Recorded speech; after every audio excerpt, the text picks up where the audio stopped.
An extreme weather front has moved into Croatia from the west. Hurricane-force Bora winds are pummeling the Adriatic coast, and residents in the belt below the Velebit Massif on the northern coast have reported power outages. The city of Rijeka is particularly hard hit, with knocked-down trees and other structures. Thus far, no injuries have been reported, although several schools have been closed. Traffic on the motorway from Zagreb to Split has been closed from the Sveti Rok tunnel to the Maslenica bridge and on the Adriatic coastal highway. In the Lika region adjacent to the coast, snow carried by strong winds is also causing traffic problems. Similar news farther south as well. The city of Split is also suffering under an onslaught of heavy winds. All ferry lines to and from the central Dalmatian islands have been halted, so the island's residents are essentially cut off from the rest of the world. Some property damage and power outages have also been reported in Split. Meanwhile, in Dubrovnik, heavy rainfall has led to flooding of roadways, and since the early morning hours, firefighters have responded to numerous calls for assistance at flooded homes and other buildings. Branimir Glavaš is once more behind bars, as he was taken into custody this morning based on a Supreme Court ruling according to which he could influence witnesses and tamper with evidence in his retrial. Glavaš was already serving a sentence for war crimes perpetrated in eastern Croatia in the early 1990s, but was recently released due to a constitutional court decision that part of the original verdict was invalid.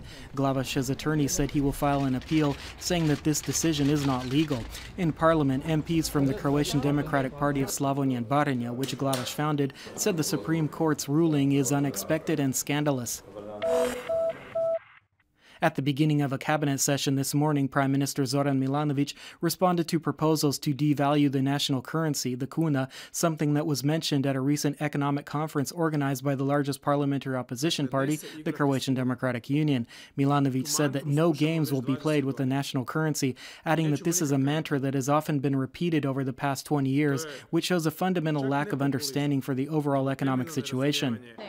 Also at today's cabinet session, the government adopted a statement on Croatia's readiness to begin the process of accession to the EU's Schengen border area, and in a week, Interior Minister Ranko Ostojić will present it to Brussels. Ostojić stressed that one of Croatia's stated objectives is to meet all of the criteria for the Schengen zone within 2 years after its accession to the European Union.